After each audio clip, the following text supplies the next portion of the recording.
بسم اللہ الرحمن الرحیم۔ امیہ بن خلف بہت ہی بڑا دشمن رسول تھا۔ جنگ بدر میں جب کفر و اسلام کے دونوں لشکر گتھم گتھا ہو گئے تو امیہ اپنے پرانے تعلقات کے بنا پر حضرت عبد الرحمن بن عوف رضی اللہ تعالیٰ عنہ سے چمٹ گیا کہ میری جان بچائی۔ حضرت عبد الرحمن بن عوف رضی اللہ تعالیٰ عنہ کو رحم آ گیا اور آپ نے چاہا کہ امیہ بچ کر نکل بھاگے، مگر حضرت بلال نے امیہ کو دیکھ لیا۔ حضرت بلال جب امیہ کے غلام تھے تو امیہ نے ان کو بہت زیادہ ستایا تھا، اس لیے جوش انتقام میں حضرت بلال رضی اللہ تعالیٰ عنہ نے انصار کو پکارا۔ انصاری لوگ دفعتاً ٹوٹ پڑے۔ حضرت عبد الرحمن بن عوف نے امیہ سے کہا کہ تم زمین پر لیٹ جاؤ۔ وہ لیٹ گیا تو حضرت عبد الرحمن بن عوف اس کو بچانے کے لیے اس کے اوپر لیٹ کر اس کو چھپانے لگے، لیکن حضرت بلال اور انصار رضوان اللہ تعالی علیہم اجمعین نے ان کی ٹانگوں کے اندر ہاتھ ڈال کر اور بغل سے تلوار گھونپ گھونپ کر اس کو قتل کر دیا۔ بخاری شریف میں موجود ہے۔ جنگ بدر میں اللہ تبارک و تعالیٰ نے مسلمانوں کی مدد کے لیے آسمان سے فرشتوں کا لشکر اتار دیا تھا۔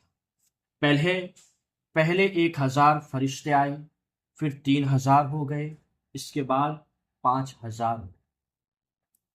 جب خوب گمسان کا رنگ پڑا تو فرشتے کسی کو نظر نہیں آتے تھے، مگر ان کی حرب و ضرب کے اثرات صاف نظر آتے تھے۔ بعض کافروں کے ناک اور منہ پر کوہروں کی مار کا نشان پایا جاتا تھا، کہیں بغیر تلوار مارے سر کٹ کر گرتا نظر آتا تھا۔ یہ آسمان سے آنے والی فرشتوں کی فوج کے کارنامے تھے۔ عتبہ، شیبہ، ابو جہل وغیرہ کفار قریش کے سرداروں کی ہلاکت سے کفار مکہ کی کمر ٹوٹ گئی اور ان کے پاؤں اکھڑ گئے، اور وہ ہتھیار ڈال کر بھاگ کھڑے ہوئے، اور مسلمانوں نے ان لوگوں کو گرفتار کرنا شروع کر دیا۔ اس جنگ میں کفار کے 70 آدمی قتل اور 70 آدمی گرفتار ہوئے، باقی اپنا سامان چھوڑ کر فرار ہو گئے۔ اس جنگ میں کفار مکہ کو ایسی زبردست شکست ہوئی کہ ان کی عسکری طاقت ہی فنا ہو گئی۔ کفار قریش کے بڑے بڑے نامور سردار جو بہادری اور فن سپہ گیری میں یکتائے روزگار تھے، ایک ایک کر کے سب موت کے گھاٹ اتار دیے گئے۔ ان ناموروں میں عتبہ، شیبہ، ابو جہل، ابو البختری، زمعہ، عاص بن ہشام، امیہ بن خلف، منبہ بن حجاج، عقبہ بن ابی معید، نضر بن حارث وغیرہ قریش کے سرتاج تھے، یہ سب مارے گئے۔ جنگ بدر میں کل 14 مسلمان شہادت سے سرفراز ہوئے، جن میں سے 6 مہاجر، 8 انصار تھے۔ شہداء مہاجرین کے نام آپ کے سامنے پیش کرتا ہوں۔ مہاجرین میں سے جو شہداء تھے ان میں پہلے نمبر پر حضرت عبیدہ بن حارث، دوسرے حضرت عمیر بن ابی وقاص، تیسرے حضرت ذوالشاملین عمیر بن عبد، چوتھے نمبر پہ حضرت عاقل بن ابی بکیر، اور 5ویں نمبر پر حضرت مہجہ،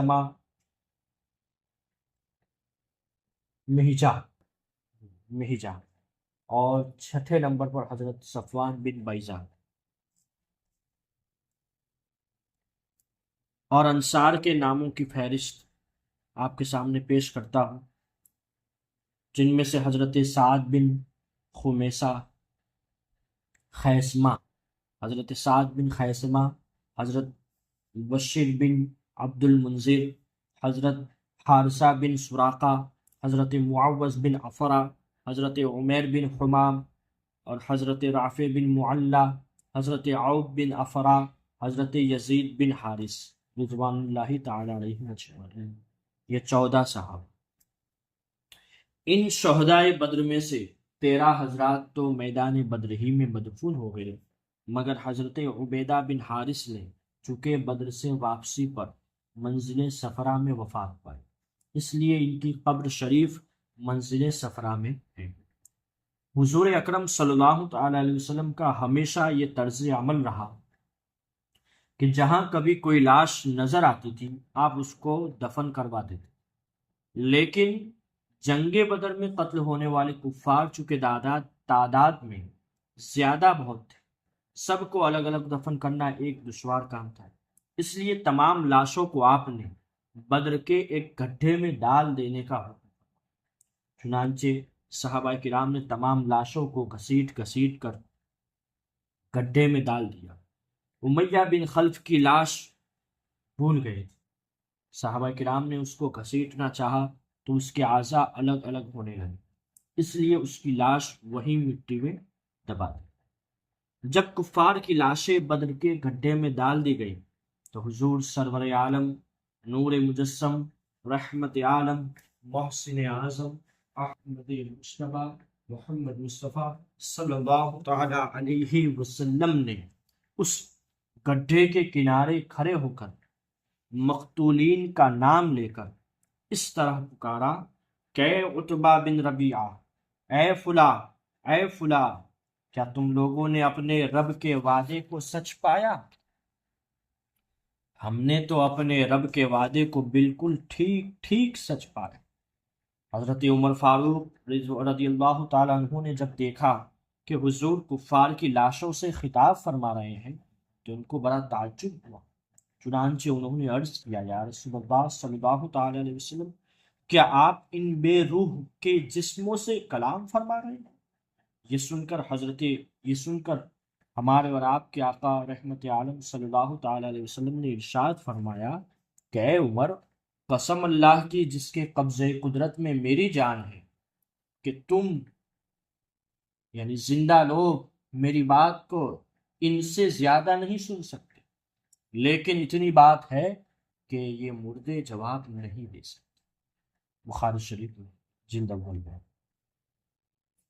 بخاری وغیرہ کی اس حدیث سے یہ مسئلہ ثابت ہوتا ہے کہ جب کفار مردے زندوں کی بات سنتے ہیں تو پھر مومنین خصوصاً اولیاء اللہ، غوث پاک، غریب نواز، مخدوم اشرف جہانگیر سندھانی، نظام الدین اولیاء، بزرگان دین، شہداء، انبیاء علیہم السلام وفات کے بعد یقیناً ہم زندوں کا سلام و کلام اور ہماری فریادیں سنتے ہیں، اور حضور صلی اللہ تعالی علیہ وسلم نے جب کفار کی مردہ لاشوں کو پکارا تو پھر خدا کے برگزیدہ بندوں یعنی ولیوں، شہیدوں، نبیوں کو ان کی وفات کے بعد پکارنا بھلا کیوں ناجائز و درست ہوگا؟ اسی لیے تو حضور اکرم صلی اللہ تعالی علیہ وسلم جب مدینے کے قبرستان میں تشریف لے جاتے تو قبروں کی طرف اپنا رخ انور کر کے یوں فرماتے، السلام علیکم یا اہل القبور یغفر اللہ لنا ولکم انتم سلفونا ونحن بالاثر۔ مشکات شریف کی حدیث ہے یہ۔ اس کا مطلب ہے کہ اے قبر والوں، تم پر سلام، خدا ہماری اور تمہاری مغفرت فرمائے، تم لوگ ہم سے پہلے چلے گئے اور ہم تمہارے بعد آنے والے۔ اور حضور صلی اللہ تعالی وسلم نے اپنی امت کو بھی یہی حکم دیا ہے، اور صحابہ کرام کو اس کی تعلیم دیتے تھے کہ جب تم لوگ قبروں کی زیارت کے لیے جاؤ تو السلام علیکم اہل الدیار من المؤمنین والمسلمین وَإِنَّا إِنشَاءَ اللَّهُ بِكُمْ لَلَاحِقُونَ نَسْأَلُ اللَّهَ لَنَا وَلَكُمُ الْعَافِيَةَ۔ یہ بھی مشکات شریف کی حدیث۔ ان حدیثوں سے ظاہر ہے کہ مردے زندوں کا سلام و کلام سنتے ہیں، ورنہ ظاہر ہے کہ جو لوگ سنتے ہی نہیں ان کو سلام کرنے سے کیا حاصل؟ جب سنتے ہی نہیں ہے تو حضور نے سلام کا حکم کیوں دیا؟ تو دوستو، ان حدیثوں سے بھی ثابت ہوا اور یہ ہمارا عقیدہ ظاہر ہوا کہ ہم اہل سنت والجماعت، ہم سنی بزرگان دین اولیاء کرام کی بارگاہ میں جاتے ہیں، سلام پیش کرتے ہیں، ہماری عرضیہ پیش کرتے ہیں تو وہ سنتے ہیں۔ فتح کے بعد 3 دن تک حضور صلی اللہ تعالی علیہ وسلم نے بدر میں قیام فرمایا، 3 دن۔ پھر تمام اموال غنیمت، مال غنیمت اور کفار قیدیوں کو ساتھ لے کر روانہ ہوئے۔ جب وادی صفرا میں پہنچے تو اموال غنیمت کو مجاہدین کے درمیان تقسیم فرمایا۔ حضرت عثمان غنی رضی اللہ تعالیٰ عنہ کی زوجہ محترمہ حضرت بی بی رقیہ رضی اللہ تعالیٰ عنہ، جو حضور صلی اللہ تعالیٰ علیہ وسلم کی صاحبزادی تھی، جنگ بدر کے موقع پر بیمار تھی، اس لیے حضور صلی اللہ تعالیٰ علیہ وسلم نے حضرت عثمان غنی رضی اللہ تعالیٰ عنہ کو تیمارداری کے لیے مدینے میں رہنے کا حکم دے دیا تھا، اس لیے وہ جنگ بدر میں شامل نہ ہو سکے، مگر حضور صلی اللہ تعالیٰ علیہ وسلم نے مال غنیمت میں سے ان کو مجاہدین نے بدر کے برابر ہی حصہ دیا اور ان کے برابر ہی اجر و ثواب کی بشارت بھی دی، اسی لیے حضرت عثمان غنی رضی اللہ تعالیٰ عنہ کو بھی اصحاب بدر کی فہرست میں شمار کیا جاتا۔ حضور اقدس صلی اللہ تعالیٰ علیہ وسلم نے فتح کے بعد حضرت زید بن حارثہ رضی اللہ تعالیٰ عنہ کو فتح مبین کی خوشخبری سنانے کے لیے مدینہ بھیج دیا۔ چنانچہ حضرت زید بن حارثہ رضی اللہ تعالیٰ عنہ یہ خوشخبری لے کر جب مدینہ پہنچے تو تمام اہل مدینہ جوش مسرت کے ساتھ حضور اکرم صلی اللہ تعالیٰ علیہ وسلم کی آمد کے انتظار میں بے قرار رہنے لگے، اور جب تشریف آوری کی خبر پہنچی تو اہل مدینہ نے آگے بڑھ کر مقام روحہ میں آپ کا پرجوش استقبال کیا۔ کفار مکہ جب اسیران جنگ بن کر مدینہ میں آئے تو ان کو دیکھنے کے لیے بہت بڑا مجمع اکٹھا ہو گیا، اور لوگ ان کو دیکھ کر کچھ نہ کچھ بولتے رہے۔ حضور صلی اللہ تعالیٰ علیہ وسلم کی زوجہ محترمہ حضرت بی بی سودا رضی اللہ تعالیٰ عنہ ان قیدیوں کو دیکھنے کے لیے تشریف لائے، اور یہ دیکھا کہ ان قیدیوں میں ان کے ایک قریبی رشتہ دار سہیل بھی ہے، تو وہ بے ساختہ بول اٹھی کہ اے سہیل، تم نے بھی عورتوں کی طرح بیڑیاں پہن لی، تم سے یہ نہ ہو سکا کہ بہادر مردوں کی طرح لڑتے ہوئے قتل ہو جاتے ہیں۔ ان قیدیوں کو حضور صلی اللہ تعالیٰ علیہ وسلم نے صحابہ میں تقسیم فرما دیا اور یہ حکم دیا کہ ان قیدیوں کو آرام کے ساتھ رکھا جائے۔ چنانچہ 2 4 قیدی صحابہ کے گھروں میں رہنے لگے، اور صحابہ نے ان لوگوں کے ساتھ یہ حسن سلوک کیا کہ ان لوگوں کو گوشت، روٹی وغیرہ حسب مقدور بہترین کھانا کھلاتے تھے اور خود کھجوریں کھا کر رہ جاتے تھے۔ اللہ اکبر۔ قیدیوں میں حضور صلی اللہ تعالی علیہ وسلم کے چچا حضرت عباس کے بدن پر کرتا نہیں تھا، لیکن وہ اتنے لمبے قد کے آدمی تھے کہ کسی کا کرتا ان کے بدن پر ٹھیک نہیں اترتا۔ عبداللہ بن ابی منافقین کا سردار، چونکہ قد میں ان کے برابر تھا، اس لیے اس نے اپنا کرتا ان کو پہنا دیا۔ بخاری میں یہ روایت ہے کہ حضور صلی اللہ تعالیٰ علیہ وسلم نے حضرت عبداللہ بن ابی کے کفن کے لیے جو اپنا پیراہن شریف عطا فرمایا تھا، وہ اسی احسان کا بدلہ ہے۔ ان قیدیوں کے بارے میں حضور صلی اللہ تعالیٰ علیہ وسلم نے حضرات صحابہ رضی اللہ تعالیٰ عنہم اجمعین سے مشورہ فرمایا کہ ان کے ساتھ کیا معاملہ کیا۔ حضرت عمر رضی اللہ تعالیٰ عنہ نے یہ رائے دی کہ ان سب دشمنان اسلام کو قتل کر دینا چاہیے، اور ہم میں سے ہر شخص اپنے اپنے قریبی رشتہ داروں کو اپنی تلوار سے قتل کرے، مگر حضرت ابو بکر صدیق رضی اللہ تعالیٰ عنہ نے یہ مشورہ دیا کہ آخر یہ سب لوگ حضرت ابو بکر صدیق رضی اللہ تعالیٰ عنہ نے یہ مشورہ دیا کہ آخر یہ سب لوگ اپنے عزیز و اقارب بھی ہیں، لہٰذا انہیں قتل نہ کیا جائے، بلکہ ان لوگوں سے بطور فدیہ کچھ رقم لے کر ان سب کو رہا کر دیا جائے۔ اس وقت مسلمانوں کی مالی حالت بہت کمزور ہے، فدیہ کی رقم سے مسلمانوں کی مالی امداد کا سامان بھی ہو جائے گا، اور شاید آئندہ اللہ تعالیٰ نے ان لوگوں کو اسلام کی توفیق نصیب فرمائے۔ اگر توفیق نصیب فرمائی تو ہو سکتا ہے یہ ایمان والے ہو جائیں۔ حضور رحمت عالم صلی اللہ تعالیٰ علیہ وسلم نے حضرت ابو بکر صدیق رضی اللہ تعالیٰ عنہ کی سنجیدہ رائے کو پسند کیا اور ان قیدیوں سے 4,000 درہم فدیہ لے کر ان لوگوں کو چھوڑ دیا۔ جو لوگ مفلسی کی وجہ سے فدیہ نہیں دے سکتے تھے وہ یوں ہی بلا فدیہ چھوڑ دیں، بغیر فدیہ۔ ان قیدیوں میں جو لوگ لکھنا جانتے تھے ان میں سے ہر ایک کا فدیہ یہ تھا کہ وہ انصار کے 10 لڑکوں کو لکھنا سکھا۔ انصار نے حضور صلی اللہ تعالی وسلم سے یہ درخواست عرض کی کہ یا رسول اللہ، حضرت عباس ہمارے بھانجے ہیں، لہٰذا ہم ان کا فدیہ معاف کرتے ہیں، لیکن آپ نے یہ درخواست منظور نہیں فرمائی۔ حضرت عباس قریش کے ان 10 دولت مند رئیسوں میں سے تھے جنہوں نے لشکر کفار کے راشن کی ذمہ داری اپنے سر لی تھی۔ غرض حضرت عباس کے پاس 20 اقیہ سونا تھا، چونکہ فوج کو کھانا کھلانے میں ابھی حضرت عباس کی باری نہیں آئی تھی، اس لیے وہ سونا ابھی تک ان کے پاس محفوظ تھا۔ اس سونے کو حضور صلی اللہ علیہ وسلم نے مال غنیمت میں شامل فرما دیا اور حضرت عباس سے مطالبہ فرمایا کہ وہ اپنا اور اپنے دونوں بھتیجوں عقیل بن ابی طالب اور نوفل بن حارث اور اپنے حلیف عمرو بن جہدم 4 شخصوں کا فدیہ ادا کریں۔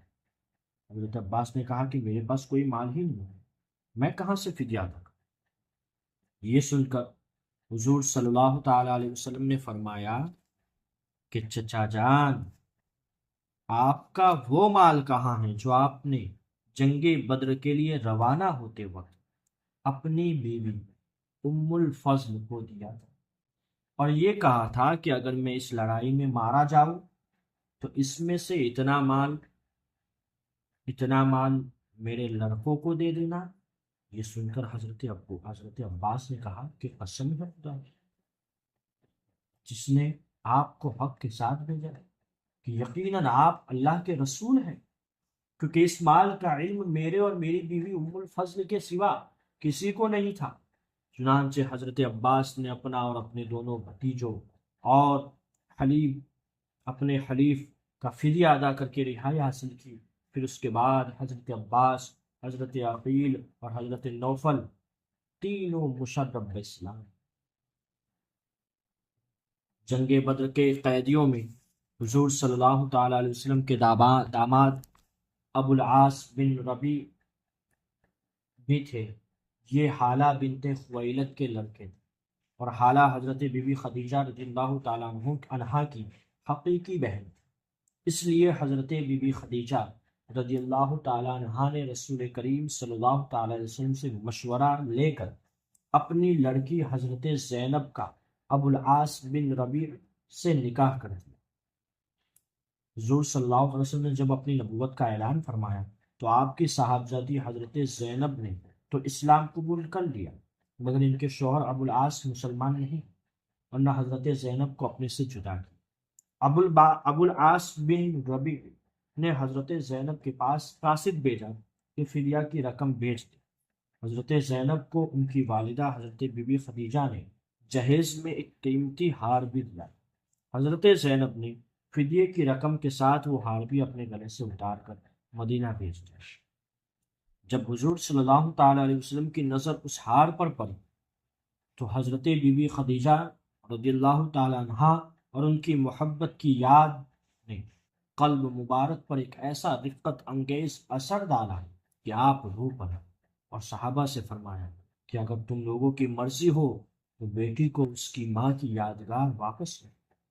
یہ سن کر تمام صحابہ کرام نے سر تسلیم خم کر دیا اور یہ ہار حضرت بی بی زینب کے پاس مکہ پہنچا۔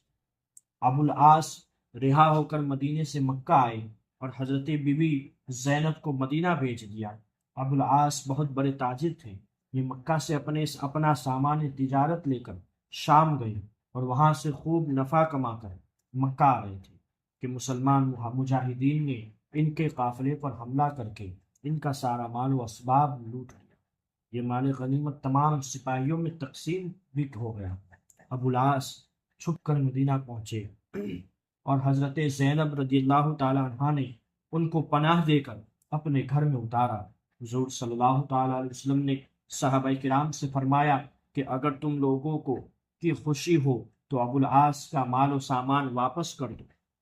فرمان رسالت کا اشارہ پاتے ہیں تمام مجاہدین نے یہ سارا مال و سامان ابو العاص کے سامنے رکھ دیا۔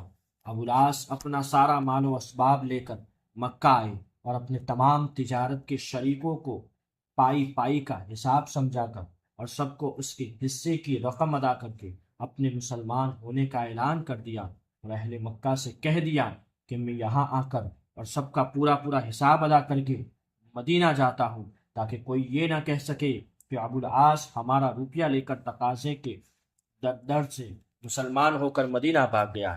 اس کے بعد حضرت ابو العاص رضی اللہ تعالیٰ عنہ مدینہ آ کر حضرت بی بی زینب رضی اللہ تعالیٰ عنہ کے ساتھ رہنے لگے۔